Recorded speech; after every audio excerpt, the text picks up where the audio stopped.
বুধবাৰে জামিন আবেদনৰ শুনানিৰ অন্ত পৰিছে আৰু সংৰক্ষিত ৰখা হৈছে জামিন আবেদনৰ ৰায়দান 26 ডিসেম্বৰৰ পূৰ্বে উচ্চ ন্যায়ালয়ে প্ৰদান কৰিব এই ৰায় জামিনৰ বিৰোধিতা কৰিছে এনআইৰ অধিবক্তা এছ.ভি. ৰাজুৱে আৰু জামিনৰ পক্ষে যুক্তি দিছে অখিল গগৈৰ অধিবক্তা হুজেফা আহমদীয়ে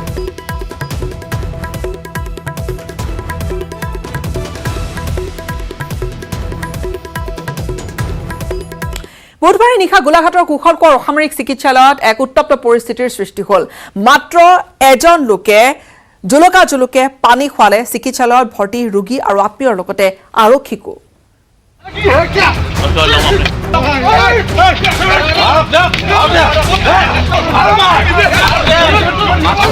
চিকিৎসালয়ত CRPF জোৱানৰ গুণ্ডাগিৰি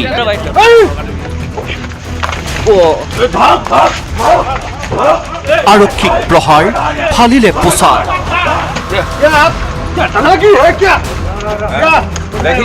কুৰুক্ষেত্ৰত পৰিণত গোলাঘাটৰ শ্বহীদ কুশল কোঁৱৰ অসামৰিক চিকিৎসালয়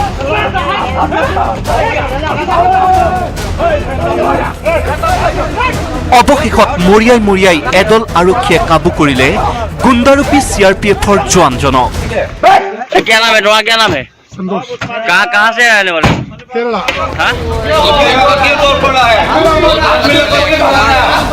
চিকিৎসাধীন অৱস্থাতে বুধবাৰে নিশা হঠাৎ ৰুদ্ৰমূৰ্তি সন্তোষ চি নামৰ এই CRPF জোৱানজনৰ নাৰ্ছক পহুখেদা দি জোৱানে মাৰিবলৈ খেলি গ'ল আন ৰোগী আৰু আত্মীয় গোটেই ভাঙি কৰি গোটেই চুমা নাৰ্ছ বাইদেউক মানে খেদিলৈ গৈ পিছে আৰু চব মানুহক অকল সেই পিতা ধান্দা থাকে অসম আমুক তামুক ধেৰ মানে হিন্দীত বকিছে সিহঁতৰ ভাষাত বকিছে আমিতো বুজি নাপাওঁ সেইখিনি কথা ভাঙি লণ্ডভণ্ড কৰিলে চিকিৎসালয়ৰ আচবাব দলিয়াই দিলে মজুত ৰখা ঔষধ জোৱানৰ গুণ্ডাগিৰি দেখি ভয়তে পেপুৱা লাগিল চিকিৎসা কৰ্মীৰ লগতে উপস্থিত থকা ৰোগী আৰু আত্মীয় উৎপাত কৰিছে দৰ্জা খিৰিকী সব ভাঙি মেলি মোৰ দৰ্জাত গৈ পেলাই লাত মাৰিছে মোৰ সৰু কেঁচুৱা এটা আছে 2 বছৰত জোৱানৰ কাণ্ড দেখি আতংকিত চিকিৎসা কৰ্মীয়ে খবৰ দিলে আৰক্ষীক কিন্তু আৰক্ষী অহাৰ পাছত কোপ চৰিল CRPF জোৱানজনৰ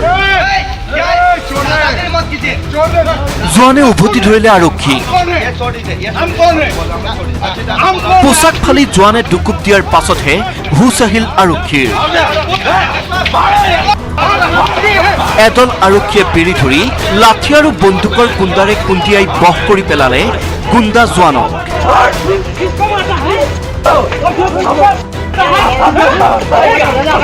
কিন্তু কিয় এনে অদ্ভুত আচৰণ CRPF জোৱানৰ কেৰালাৰ জোৱান সন্তোষ চিয়ে নিচাৰ পৰা পৰিত্ৰাণ পাবলৈ আশ্ৰয় লৈছিল চিকিৎসালয়খনত কিন্তু চিকিৎসাধীন হৈ থকাৰ মাজতে সন্তোষ চিৰ শৰীৰত উক দিলে পুৰণি ৰোগে তাৰেই প্ৰতাপত সন্তোষে এই কাণ্ড কৰাৰ সন্দেহ চিকিৎসা কৰ্মীৰ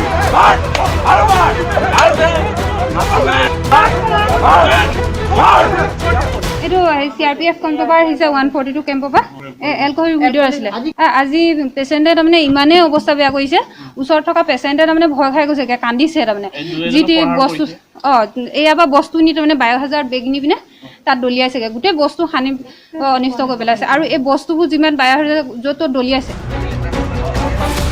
অৱশেষত আৰক্ষীয়ে ধৰি বান্ধি কেৰালাৰ জোৱান সন্তোষ চিক লৈ গ'ল থানালৈ গুণ্ডাগিৰি কৰা গোলাঘাটৰ 142 নম্বৰ বেটেলিয়ন কেম্পৰ জোৱানজনৰ বিৰুদ্ধে ৰুজু কৰিলে গোচৰ এইদৰে চিকিৎসাই বহ কৰিব নোৱাৰা জোৱানক কাবু কৰাৰ চেষ্টা গোলাঘাট আৰক্ষীৰ গোলাঘাটৰ পৰা ইউনিছ আলীৰ report news 18 Assam north east ডিমা হাছাওৰ মাণ্ডাৰডিছা টোল গেটত ডিমাছা ছাত্ৰ সন্থাৰ প্ৰতিবাদকাৰীয়ে বন্ধ কৰি দিলে কৰ সংগ্ৰহ ৰাষ্ট্ৰীয় ঘাইপথ নিৰ্মাণ সম্পূৰ্ণ নোহোৱা পৰ্যন্ত টোল সংগ্ৰহ কৰিব নোৱাৰিব বুলি স্পষ্টকৈ হুংকাৰ দিছে প্ৰতিবাদকাৰীয়ে ডিমা হাছাওৰ মাণ্ডাৰডিছা টোল গেটত ডিমাছা ছাত্ৰ সন্থাৰ প্ৰতিবাদ কৰ সংগ্ৰহত বাধা প্ৰতিবাদকাৰীৰ লামডিঙৰ সীমান্তৱৰ্তী ডিমা হাছাও জিলাৰ মাণ্ডাৰডিছাত মঙলবাৰে টোল গেট আৰম্ভ হোৱাৰ পিছত বুধবাৰে টোল গেটত দেখা গ'ল তীব্ৰ প্ৰতিবাদ মুকলি কৰাৰ 24 ঘণ্টাৰ ভিতৰতে প্ৰতিবাদৰ সন্মুখীন হ'বলগীয়া হ'ল টোল গেট কৰ্তৃপক্ষ মাণ্ডাৰডিছা টোল গেটত ডিমাছা ছাত্ৰ সংগঠনে প্ৰতিবাদ সাব্যস্ত কৰি বন্ধ কৰি দিয়ে কৰ সংগ্ৰহ ৰাষ্ট্ৰীয় ঘাইপথৰ নিৰ্মাণ কাৰ্য সম্পূৰ্ণ নোহোৱাৰ পূৰ্বে টোলগেট আৰম্ভ কৰাত ডিমাছা ছাত্ৰ সন্থাই পথ নিৰ্মাণ সম্পূৰ্ণ নকৰাকৈ কৰ সংগ্ৰহ কৰিব নোৱাৰিব বুলি প্ৰতিবাদ সাব্যস্ত কৰাৰ লগতে ইতিমধ্যেই বন্ধ কৰি দিছে টোলগেটৰ কৰ সংগ্ৰহ। আনহাতে ৫৪ আৰু ২৭ নম্বৰ ৰাষ্ট্ৰীয় ঘাইপথৰ কাম সম্পূৰ্ণ নকৰি পুনৰ কৰ সংগ্ৰহ আৰম্ভ কৰিলে অনিৰ্দিষ্টকাললৈ তীব্ৰ প্ৰতিবাদ সাব্যস্ত কৰাৰ হুংকাৰ ছাত্ৰ সংগঠনটোৰ। ইপিনে ডিমা হাছাওৰ জাতিংগাৰ পৰা হাৰাংগা যাওলৈকে অসম্পূৰ্ণ হৈ থকা ৰাষ্ট্ৰীয় ঘাইপথৰ কামত ভয়ংকৰ দুৰ্নীতি সংঘটিত হোৱাৰ অভিযোগ তুলি CBIৰ দ্বাৰা তদন্ত কৰাৰো দাবী জনায় ছাত্ৰ সন্থাই। ৰাষ্ট্ৰীয় ঘাইপথৰ কাম সম্পূৰ্ণ নকৰাকৈ টোলগেট স্থাপন কৰি কৰ সংগ্ৰহ কৰাৰ প্ৰতিবাদ ডিমাছা ছাত্ৰ সন্থাৰ। কিন্তু এই প্ৰতিবাদক কিমান গুৰুত্ব প্ৰদান কৰিব ৰাষ্ট্ৰীয় ঘাইপথ প্ৰাধিকৰণে? হোজাইৰ পৰা প্ৰণৱ শৰ্মাৰ report, news 18 Assam north east.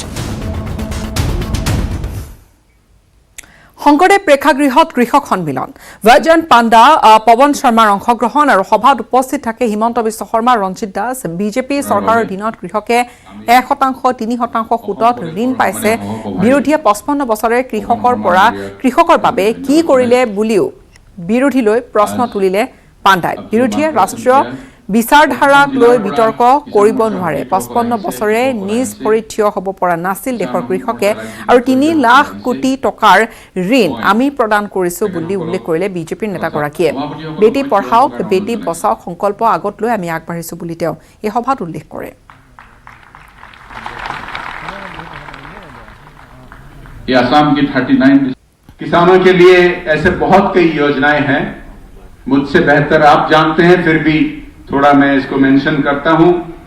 प्रधानमंत्री किसान सम्मान निधि PM किसान जिसको कहते हैं, यहां असम प्रदेश में 27 लाख किसानों को इसकी फाइनेंशियल असिस्टेंस सीधी फंड्स ट्रांसफर, बैंक ट्रांसफर की तरीका से मिल चुकी है। ऐसे प्रधानमंत्री फसल बीमा योजना में 21 लाख किसानों को बेनिफिट मिली है।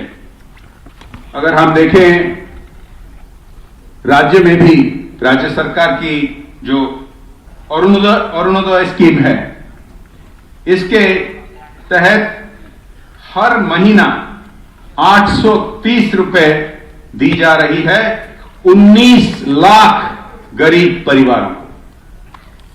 इसके बारे आप सुने होंगे, जानते होंगे। ऐसे जो जमीन का पट्टा जो बहुत सालों से एक सपना रह गया था, इस सरकार यहां असम में 1 लाख से ज्यादा लोगों को जमीन का पट्टा दिलवा दिया है। ऐसे कहते चलूं तो मैं जैसे कह रहा था, समय नहीं है। आप लोग सब जानते हैं कि मोदी जी के नेतृत्व में Bharatiya Janata party north east के लिए जिस तरह का कमिटमेंट, जिस तरह का काम किया है, मैं नॉर्थ ईस्ट में अन्य प्रदेश भी गया हूं, जहां पहली बार इतने दशकों के बाद रेलवे लाइन आगे पहुंची। বাতৰিৰ শেষ অংশলৈ যোৱাৰ পূৰ্বে এইখিনিতে সময় হৈছে আন এটা বাণিজ্যিক বিৰতিৰ।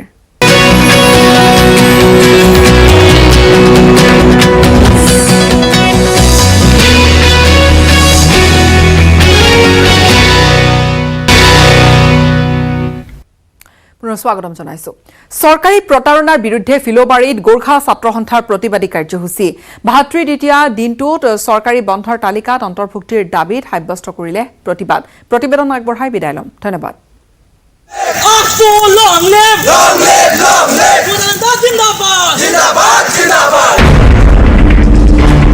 এফালে ভাতৃ দ্বিতীয়াৰ উৎসাহ, আনফালে গোৰ্খা জনগোষ্ঠীৰ প্ৰতিবাদ। ভাতৃ দ্বিতীয়া চৰকাৰী বন্ধ ঘোষণাৰ দাবী। গোৰ্খা জনগোষ্ঠীৰ অন্যতম তিহাৰ উৎসৱৰ অন্তিম দিনা গোৰ্খা জনগোষ্ঠীৰ লোকসকলে ভাতৃ দ্বিতীয়া পালন কৰে। এই পবিত্ৰ দিনটোত ভগ্নীসকলে ভাতৃসকলৰ দীৰ্ঘায়ু কামনা কৰে। ভাতৃ দ্বিতীয়াৰ দিনটো গোৰ্খা জনগোষ্ঠীয় লোকসকলে অতি উলহ মালহেৰে পালন কৰি আহিছে। কিন্তু এই উৎসাহ উদ্দীপনাৰ মাজতে অসমত বসবাস কৰা গোৰ্খা জনগোষ্ঠীৰ অন্যতম শক্তিশালী ছাত্ৰ সংগঠন গোৰ্খা ছাত্ৰ সন্থাই সাব্যস্ত কৰে প্ৰতিবাদ। ভাতৃ দ্বিতীয়াৰ দিনটো চৰকাৰী বন্ধৰ দিন হিচাপে তালিকাভুক্ত কৰিবলৈ চৰকাৰক দাবী জনাই আহিছে ছাত্ৰ সংগঠনটোৱে। কিন্তু লক্ষণীয়ভাৱে অসমৰ বিত্ত তথা স্বাস্থ্য মন্ত্ৰী ডক্টৰ হিমন্ত বিশ্ব শৰ্মাই বিটিচি পৰিষদীয় নিৰ্বাচনৰ প্ৰাক মুহূৰ্তত এক নিৰ্বাচনী সভাত ভাতৃ দ্বিতীয়াৰ দিনটো চৰকাৰী বন্ধৰ দিন হিচাপে অন্তৰ্ভুক্ত কৰা হ'ব বুলি ঘোষণা কৰিছিল যদিও সেয়া ফুটুকাৰ ফেনত পৰিণত হ'ল। কিছুদিন পূৰ্বে ৰাজ্য চৰকাৰে প্ৰকাশ কৰা চৰকাৰী বন্ধৰ তালিকাত ভাতৃ দ্বিতীয়াৰ দিনটো চৰকাৰী বন্ধৰ দিন হিচাপে অন্তৰ্ভুক্ত কৰা নহ'ল।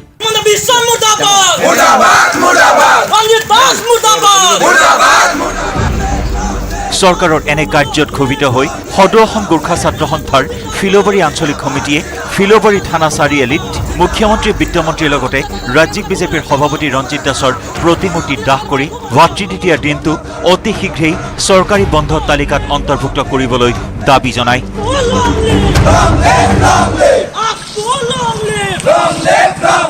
গোৰ্খা জনগোষ্ঠীক এই চৰকাৰখনে বিগত দিনৰ পৰা কেৱল মাত্ৰ প্ৰতাৰণা কৰি আহিছে।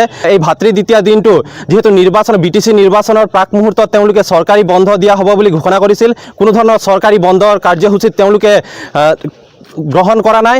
আৰু অসম চৰকাৰক আমি এই মঞ্চৰ পৰাই সকীয়াই দিব বিচাৰিছোঁ যে অনাগত 2021 চনৰ বিধানসভা নিৰ্বাচনৰ পূৰ্বে যদি ভাতৃ দ্বিতীয়া দিনটো তেওঁলোকে অন্তৰ্ভুক্ত নকৰে তেন্তে শাসনাধিষ্ঠ বিজেপি চৰকাৰখনক আমি উভালি পেলোৱাবলৈ আমি যৎপৰোনাস্তি চেষ্টা অব্যাহত ৰাখিম।